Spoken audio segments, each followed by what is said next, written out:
أشهد أن لا إله إلا الله وحده لا شريك له تعظيما لشأنه وأشهد أن محمدا عبده ورسوله الداعي إلى رضوانه صلى الله عليه وعلى آله وصحبه وإخوانه أما بعد فحياكم الله وبياكم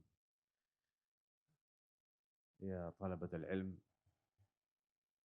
ما أدري أتكلم بالإندونيسي ولا بالعربي. طيب, alhamdulillah ayyuhal ikhwah sekalian. Ini adalah kesempatan pertama ana ya diminta untuk berkunjung ke Ma'had Darul Athar, Darul Hadits wal Athar, Darul Hadits wal Athar di Pekanbaru yang diasuh oleh Fadilatul Syekh Abdul Hasan Ali Jadullah, barakallahu fihi wa nafa'a bi ilmihi wa thabbatahu ala ma huwa alaih wa thabbatakum antum ala ma antum alaih. Karena memang belajar yang benar itu ayyuhal ikhwah adalah dengan cara mulazamah, ya, mempelajari ilmu satu persatu dengan menghafalkan matannya, memahaminya, kemudian beralih ke matan lagi yang lebih mendalam, wahakadha. Hadhihi hiya tariqatu ulama'ina al-ajilla fi talabihim al-ilm wa tahsilih, khasatan ilmu hadis. Yang ilmu hadis ini adalah ilmu yang sangat spesial ya, karena ilmu yang bisa dikatakan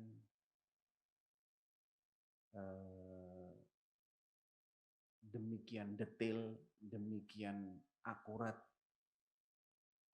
dalam menyeleksi bagaimana cara kita memverifikasi sebuah berita. Dan ini tidak pernah dikenal oleh umat-umat sebelum umat Islam. Bahkan di Eropa, di Amerika yang terkenal dengan ilmu metodologi saja, itu dalam penelitian ilmiah mereka menerapkan namanya metodologi penelitian. Itu baru berkembang di abad ke-18 Masehi, jauh setelah ilmu hadis ini mencapai puncak kejayaannya. Wa hunaka kalam li salah satu muarrikh Nasrani Lubnani.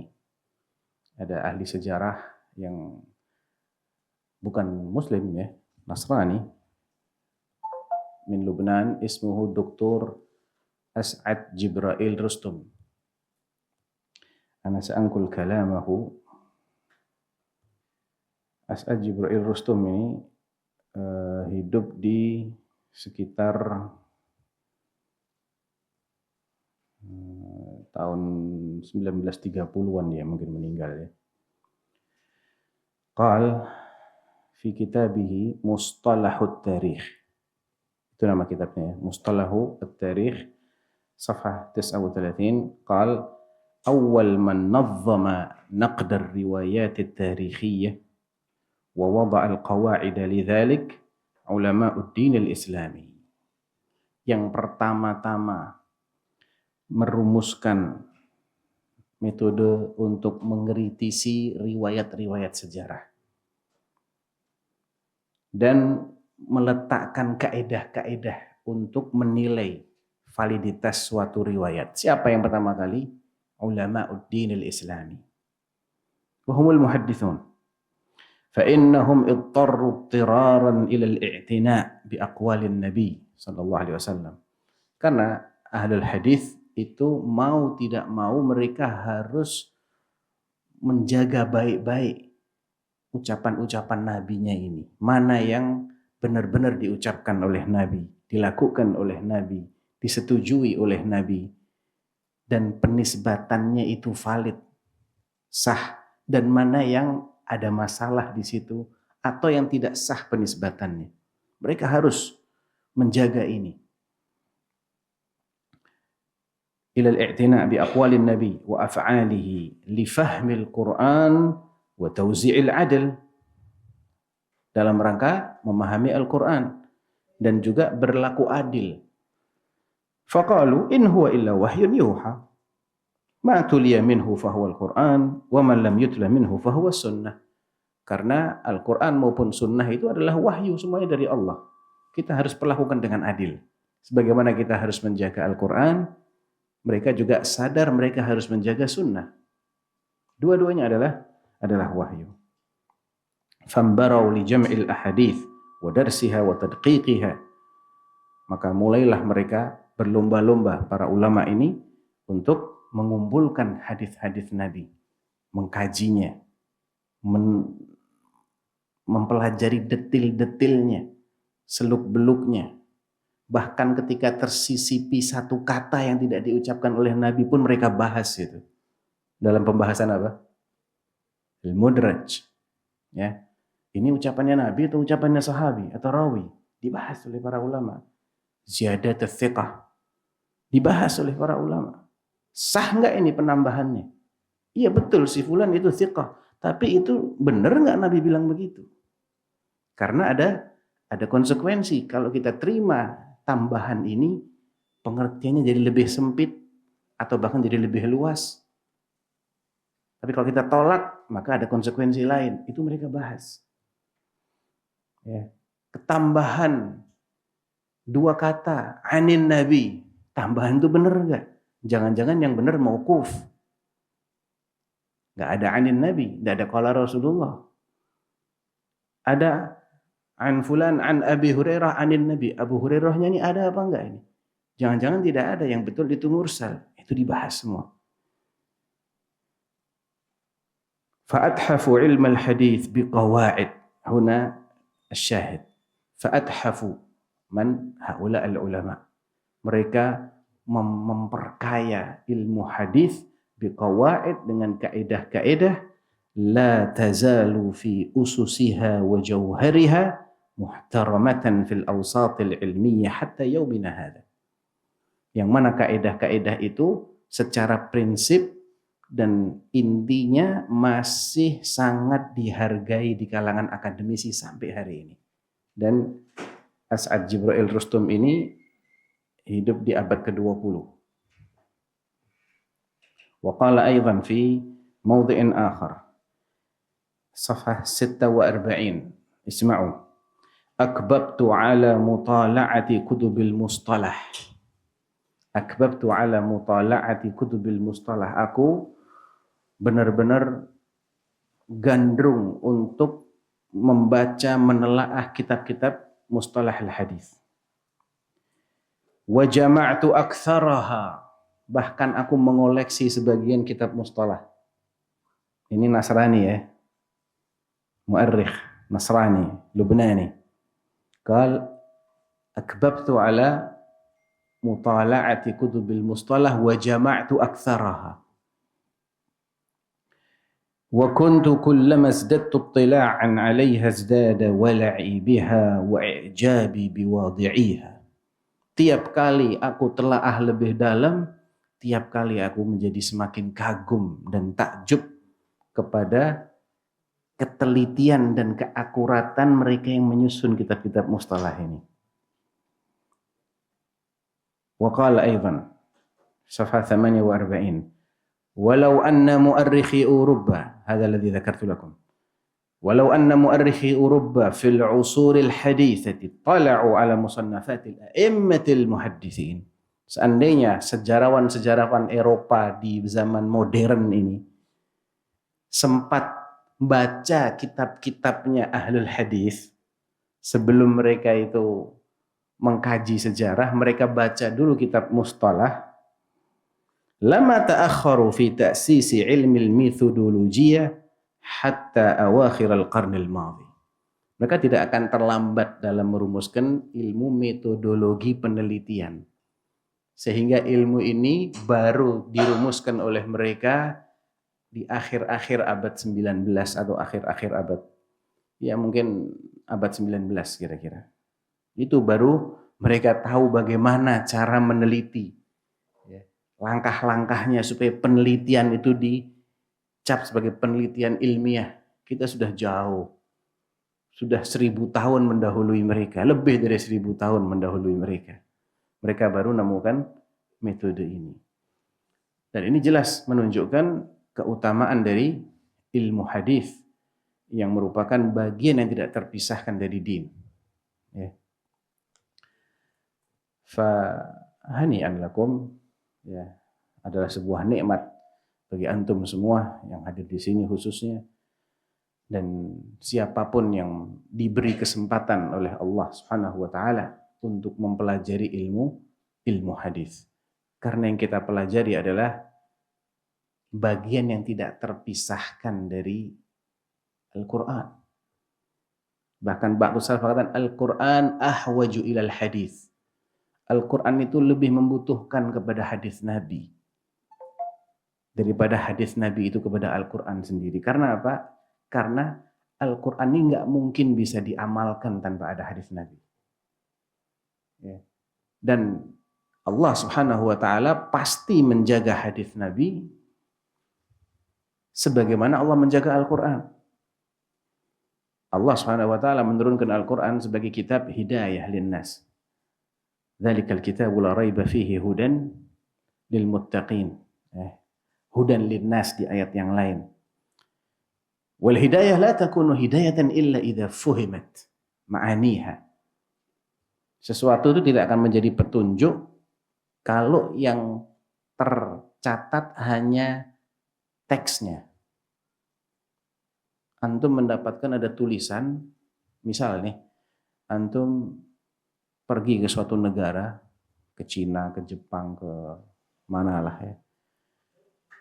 Kemudian di sana ada rambu-rambu lalu lintas. Tapi tertulis dalam bahasa yang antum nggak paham sama sekali. Manfaat nggak? Nggak ada manfaatnya. Itu sebetulnya hidayah, itu petunjuk itu. Ya, batas kecepatan sekian. Kalau mau ke kota ini lewatnya sini, cuman antum nggak paham sama sekali. Teksnya ada, tapi nggak paham sama sekali. Maka fungsi dia sebagai petunjuk tidak ada.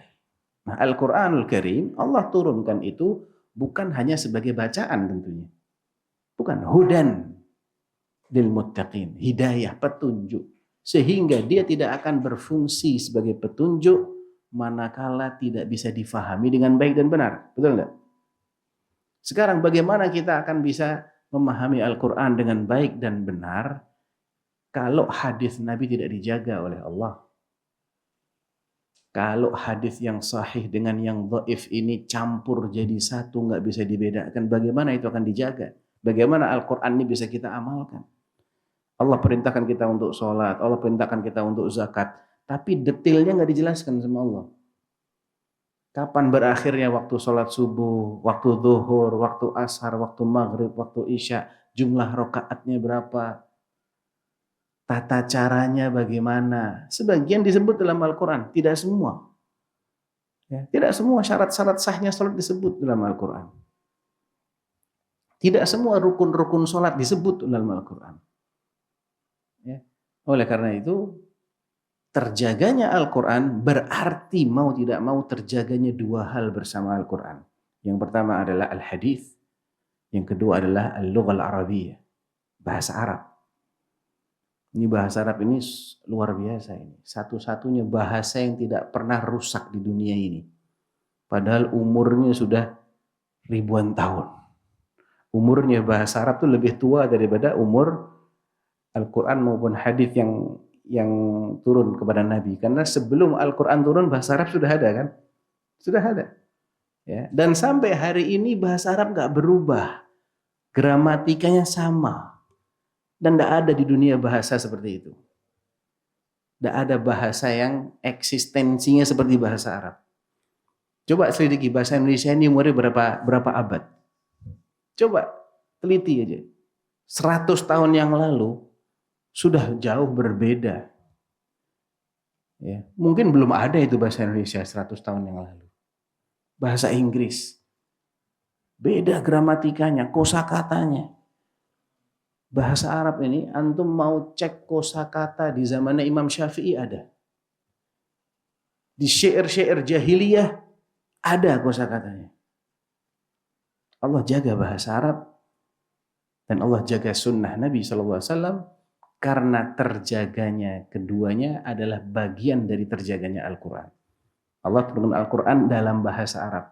Kalau bahasanya rusak, ya fungsinya pun hilang. Nggak bisa lagi dipelajari. Betul? Jadi kita harus bangga ini. Kita sebagai umat satu-satunya di dunia yang subhanallah ya, ini uniknya umat Islam ini. Kalau ada orang mempermasalahkan Ustadz, sebagian orang-orang yang tidak suka dengan ilmu hadis atau orang-orang yang ingin menyebarkan keraguan terhadap sunnah Rasulullah, di antara syubhat mereka bilang apa? Kita nggak usah lah pakai hadis. Karena hadis itu ada yang sahih, ada yang dhaif, ada yang maudhu. Daripada kita kena hadis maudhu, mending nggak usah pakai hadis, Quran aja. Nah, bagaimana cara kita membantahnya? Simple membantahnya. Kita jawab dengan analogi. Taib, saya tanya sekarang. Ada barang asli di pasaran? Ada. Barang KW? Ada. Banyakan mana biasanya? Banyak yang KW. Tapi yang asli tetap ada kan? Orang kalau ingin mencari yang asli tetap bisa dapat kan? Nah, caranya gimana? Carinya di dealer resmi, agen resmi. Kalau enggak ngerti, tanya sama yang ahli. Insya Allah dapatnya barang asli, nggak akan dapat barang KW. Tapi kalau belinya sembarangan di pinggir jalan, nggak mau tanya sama orang yang ahli, pasti dapatnya yang KW. Salah siapa kalau gitu? Salah sendiri. Jangan ilmunya disalahkan. Betul. Bantahan lain. Antum tadi bilang, ada hadis sahih, ada hadis hasan, ada hadis dhaif, ada hadis maudhu. Kita tanya, kok antum bisa tahu dari mana itu? Kok antum bisa tahu dari mana? Itu bukti hadis itu terjaga. Makanya ada gelar sahih, hasan, dhaif, maudhu. Ini kalamnya sahabi, ini kalamnya Nabi. Itu bukti bahwasanya hadis itu bisa dibeda-bedakan. Selesai masalahnya. Sekarang antum di depan antum ada 100 item. Antum bisa tahu, oh yang ini asli. Oh ini KW1, ini KW2, ini KW19 misalnya. Tidak ada masalah kan? Antum mau yang asli, ambil yang satu. Ambil yang sahih, selesai masalahnya. Turun dikit, ambil yang hasan. Wah ini maudhu nih, jangan diambil. Justru itu bukti ilmu hadis terjaga. Yang jadi masalah itu kalau nyampur kita nggak bisa bedakan. Nah, nggak ada hadis kayak gitu di dunia ini. Silakan datangkan hadis yang tidak ada derajatnya, bawa sini. Paling mereka hanya mengatakan ini hadisnya tidak sahih, tapi mereka nggak bisa menjelaskan secara ilmiah kenapa tidak sahih. Ya. Yang lucu lagi,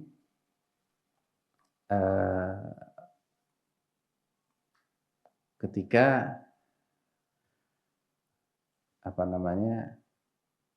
mereka mengatakan tadi itu nggak usah kita pakai Quran, nah nggak usah kita pakai sunnah karena banyak hadis yang banyak hadis-hadis yang tidak benar. Padahal itu adalah dalil yang ditembakkan kembali kepada mereka. Justru itu menunjukkan ilmu ini tetap terjaga. Dan Allah Subhanahu wa taala tentunya menjaga dengan caranya. Sebagaimana Allah menjaga Al-Qur'an dengan caranya, dengan menghidupkan para penghafal Al-Qur'an, ya kan? Maka Allah menjaga sunnah juga dengan menghidupkan para penghafal hadis, a'immatun nuqad al-jahabidhah. Yang mereka tidak kenal lelah. Ya, pergi ke sana kemari keliling dunia hanya untuk memverifikasi satu hadis. Dan itu sudah dilakukan sejak zamannya sahabat. Jabir bin Abdullah radhiyallahu anhu rahala minal madinati ila Syam liyatathabbata an haditsin wahid. Jabir bin Abdullah radhiyallahu anhu naik unta, mungkin 1 bulan tuh naik unta dari Madinah ke negeri Syam untuk memastikan hadis yang pernah dia dengar dari Rasulullah, karena yang bisa diajak murojaah tinggal 1, yaitu Abdullah bin Unais, dan dia tinggalnya di negeri Syam. Datang, ana mau tanya tentang hadis yang begini-begini yang pernah kamu dengar dari Rasulullah. Bagaimana redaksinya? Dijawab sama Abdullah bin Unais, begini. Khalas. Gak pakai turun dari untanya. Gak bongkar muat. Balik lagi ke Madinah.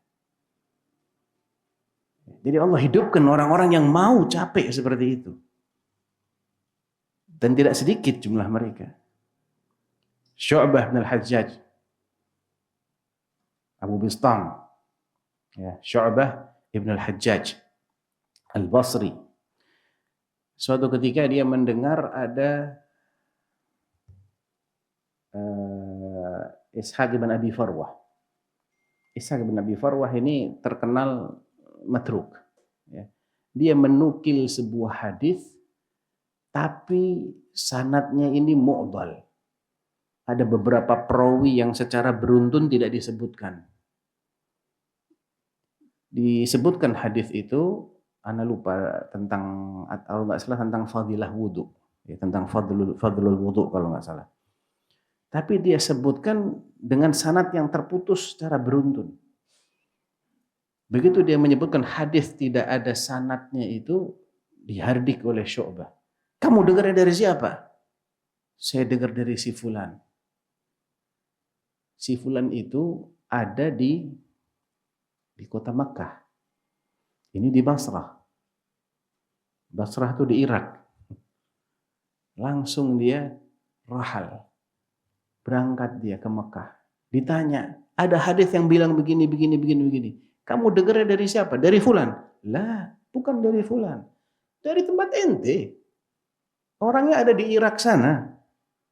Guru ana yang menyampaikan hadis ini ada di Irak. Balik lagi dia ke Irak. Tanya lagi, fulan kamu dengar dari siapa? Dari si fulan. La, wala mimman sami'ahu min fulan. Ana enggak dengar langsung dari fulan dan juga tidak dari perantaranya si fulan. Ada dua orang lagi yang menjadi perantara hadis ini. Yaitu fulan disebut dan ada perawi-perawi yang dhaif di situ. Sudah capek-capek ke Mekah, balik lagi ke Irak, ternyata hadisnya dhaif.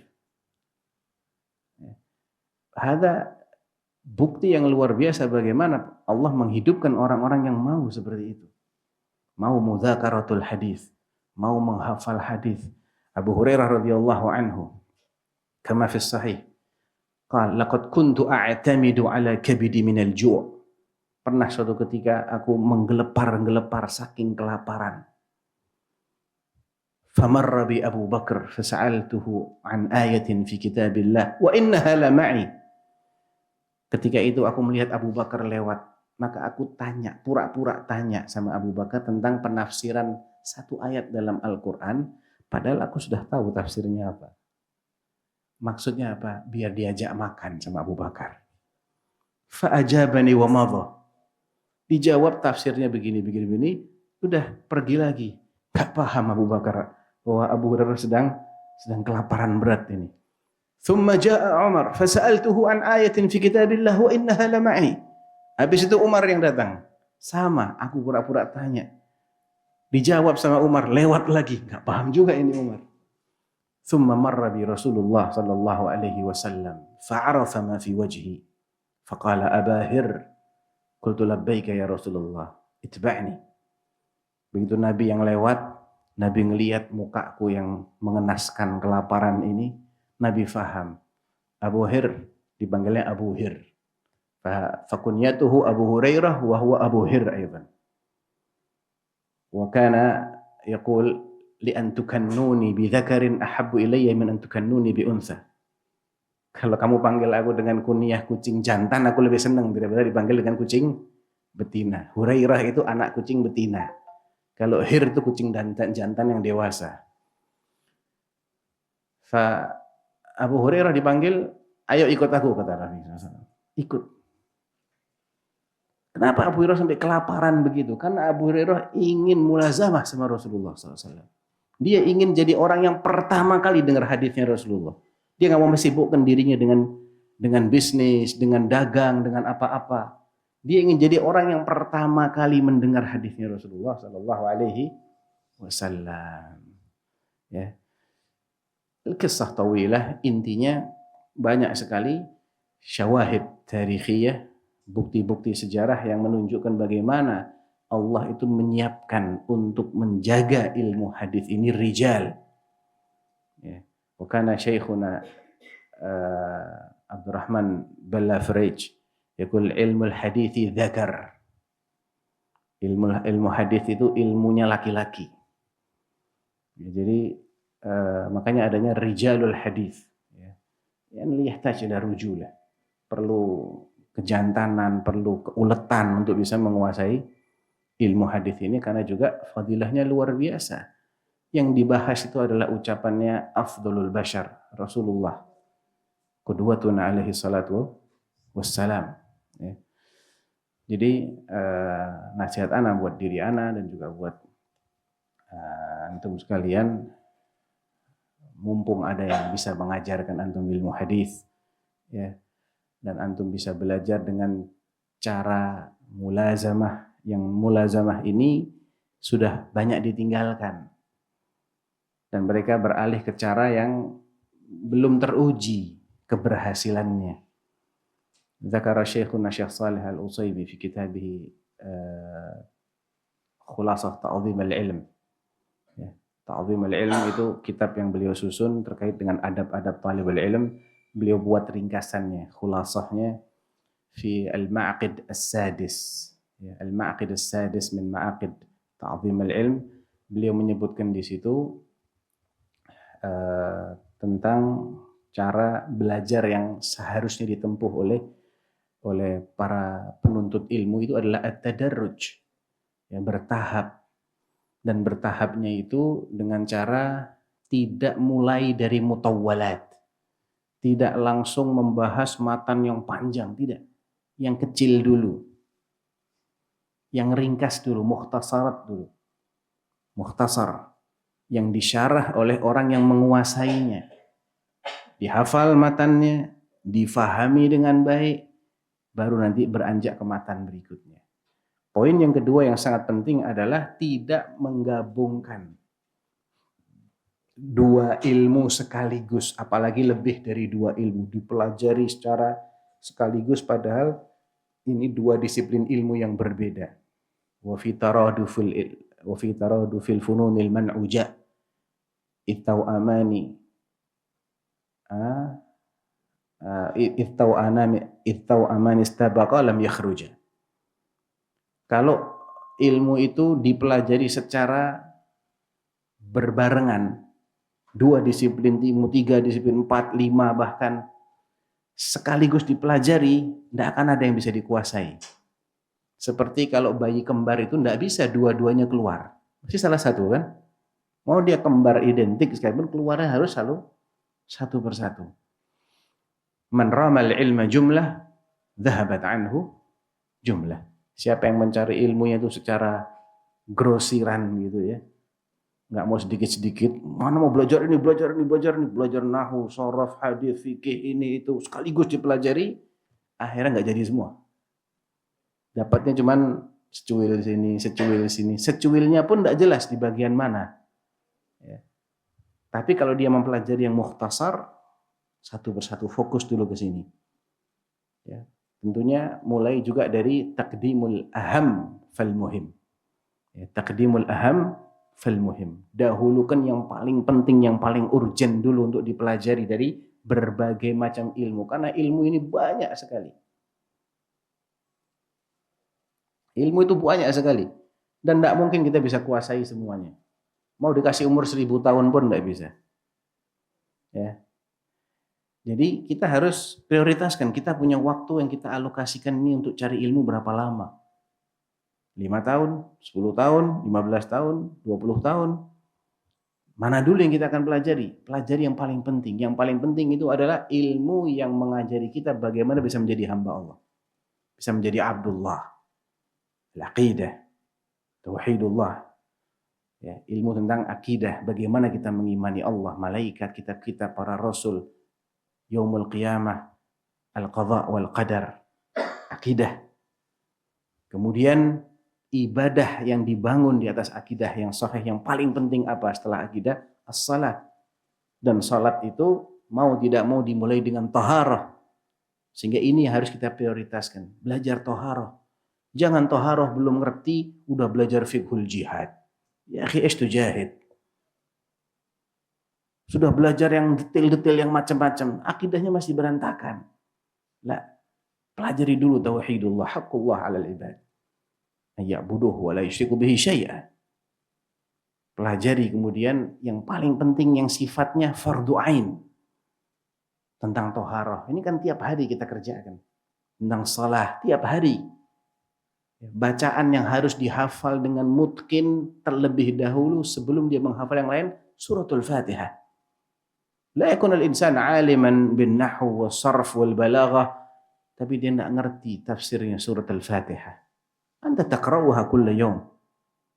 Taqra'uha 17 marrah kulla yawm, ma ta'rif ma'naha. Muskilah.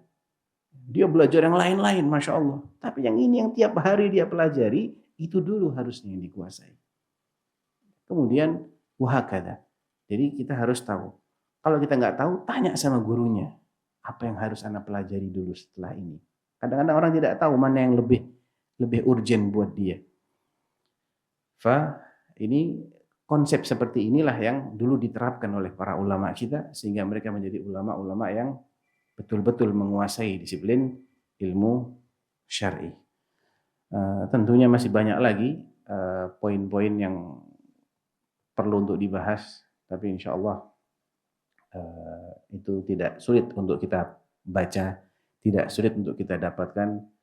Tinggal kita minta taufik dari Allah Subhanahu wa taala an yuthabbitana ala hadha al-ilm, an yuhyiyana muwahhidin ala tauhid wa sunnah wa yumitana alaihima wa yab'athana fi zumratil muwahhidin atba'a sayyidil anbiya'i wal mursalin nabiyina Muhammadin sallallahu alaihi wasallam. Hadza wa sallallahu ala nabihi wa ala alihi wasallam wa akhiru da'wana alhamdulillahi rabbil alamin. Nah, mudah-mudahan bisa bermanfaat. Kita tutup dengan kafaratul majlis. Subhanakallahumma bihamdika asyhadu an la ilaha illa anta astaghfiruka wa atubu ilaik. Akhiru da'wana alhamdulillahi rabbil alamin. Assalamualaikum warahmatullahi wabarakatuh.